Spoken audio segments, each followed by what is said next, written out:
All right, so let's learn about visible light today. So visible light is also made of waves. So it's part of the electromagnetic spectrum. Now, the electromagnetic spectrum is a whole spectrum. That's why it's called the electromagnetic spectrum. It goes clear from gamma rays that have the most energy to radio waves that have the least amount of energy. And visible is the part that we can see. The sun actually produces all these different kinds of energy, but we can only see the visible light. So the gamma rays have shorter wavelengths, higher frequency, and higher energy. As you go down the electromagnetic spectrum, they have a longer wavelength, a lower frequency, and lower energy. So if we look at the visible light, we have red over here on this side. It has the least amount of energy and the longest wavelength. And violet is over here, and it has the shortest wavelength, the highest frequency, and the most energy. Visible light, you can get a spectrum, and spectra are kind of cool because the red, each of these different colors of light waves bends at a different angle, or at a different angle when it passes through a medium. The speed of light does slow down when light passes through a medium. And there's a great little video that you can watch. There's a link to it on our Google Classroom about that. But when light waves pass through a medium, they slow down. Oh, excuse me. Purple slows down, or violet slows down more than red. And so it gets bent more when it goes through. The colors of the spectrum, you can use the acronym Roy G. Biv. Red, orange, yellow, green, blue, indigo, and violet. So, and these are the colors that we see as colors of the rainbow. And if you look, the red has a much longer wavelength than the violet, and it's at the top. And as you go down, the energy increases, the wavelength decreases, and the frequency increases. Red has the longest wavelength, shortest frequency, least energy. Violet has the shortest wavelength, highest frequency, highest energy. And when they combine all together, they make white light. So in order for an object to be visible, it must either produce its own light or it needs to reflect light. So there are a couple things that are light producers. The sun produces its own light, candles produce their own light, flashlights produce their own light, but most things in this world reflect light. The moon does not produce its own light. It reflects the light from the sun. Mirrors reflect light. I reflect light because you can see me. We know that I reflect light. The light waves bounce off of me and into your eye. Your computer screen, if you're watching this on a computer, it produces light. It's glowing, okay? So opaque means anything that either reflects all the light that strikes it or absorbs all the light that strikes it. So wood, metal, cardboard, you can't see through these things no matter how hard you try. So that's opaque. Transparent means it transmits light. It transmits light very, very well, and you can see through it quite clearly. Glass, water, air, of course. Not all glass is transparent. If you have frosted glass, it's not transparent, it's translucent. And what happens with translucent light is it scatters the light as the light passes through. So frosted glass is a good example of this. The light comes through, you can definitely tell the light comes through, but it doesn't come through clearly. Like you can maybe see somebody on the other side of that glass, but you can't see any details. You wouldn't be able to read a book through it. If you can read a book through it, it's transparent. If you can't, it's translucent. And if you really, really can't even see the book, it's opaque. So visible light can either be reflected, refracted, diffused, or absorbed. So reflected is when it just bounces off, like a ball bounces off a wall. The light bounces off this mirror, and we can see we've got this cute little kitty here. And the light bounces off and it hits the mirror and it comes back, and you can see an image on the other side, and the image is as far away from the mirror as the cat is, right, as the object. And so when it's closer to the mirror, the image is closer to the mirror. When it's farther away, the image is farther away.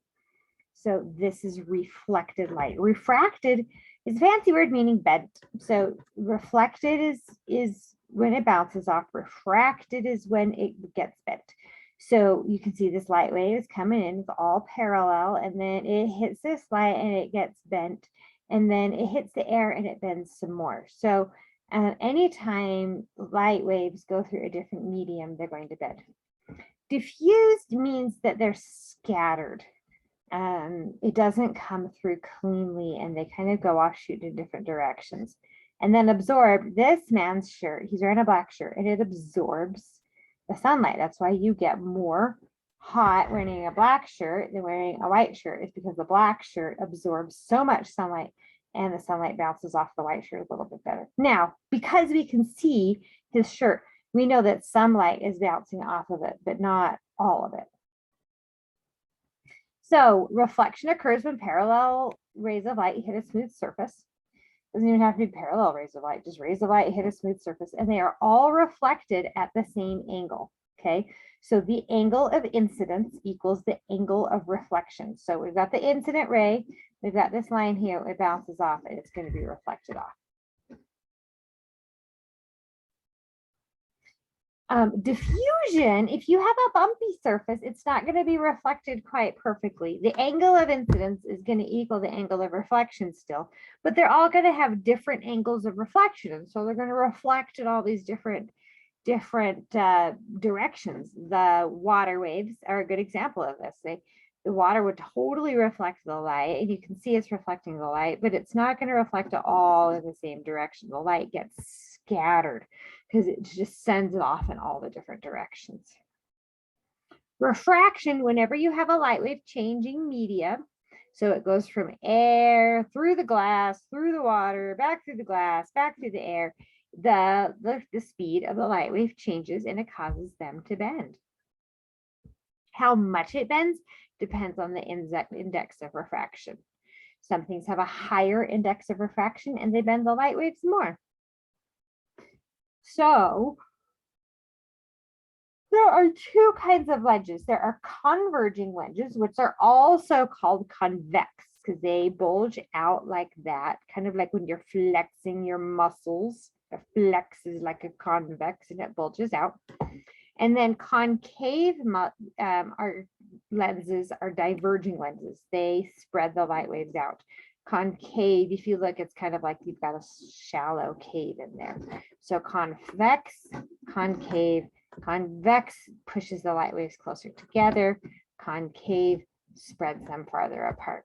If you are farsighted, your glasses are converging lenses. And if you are nearsighted, your glasses are convex or diverging lenses.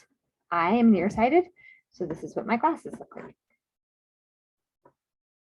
So absorption is when the light does not pass through or reflect from a material, but it remains in the material as energy. And it heats up. If you go outside on a hot day and you touch the black pavement, you're going to burn your feet because the black pavement has absorbed a lot of that light. So this is the coolest thing about color. So if I'm wearing a blue shirt, let's say I have a blue shirt. My blue shirt absorbs all of the colors of the rainbow except blue, and it reflects blue, and so blue is what I see. If I have a red shirt, it absorbs all the colors of the rainbow except it reflects red. If I have a white shirt, it doesn't absorb anything and it reflects all the colors of the rainbow. And if I have a black object, it absorbs all the colors of the rainbow. So there are three primary colors of light that when you combine them, they make white light. They are red, blue, and green. Blue and green together make cyan, green and red together make yellow, and blue and red together make magenta, and all three together make white light. If you have them in equal amounts, they'll make white. And if they have varying amounts, then they'll produce any other color. The pixels on your TV or your computer are one of these three colors, and they blend to make all the other colors of the rainbow. They are different from the primary colors of pigment. These are the primary colors of light. So the secondary colors of light, as we saw how they combine, it's red, magenta, and cyan. Those are the secondary colors of light. And when you combine red and blue, which is magenta, with green, you get white. So when you, but then that's what we did here, right? If we combine cyan with red, then we've combined red, green, and blue, and we have white. So anytime you combine a secondary color with its complementary color, then you get white. So brightness is an expression of the intensity of the energy output of a visible light source, okay? So brightness to a light wave is very similar to volume on a sound wave, okay? And it is determined by the amplitude of the wave. So color is determined by the frequency, brightness is determined by amplitude. The greater the amplitude, the brighter the light. Although if you get farther away from the light, then the brightness is going to go down too. All right, that's everything. I hope you enjoyed learning about visible light.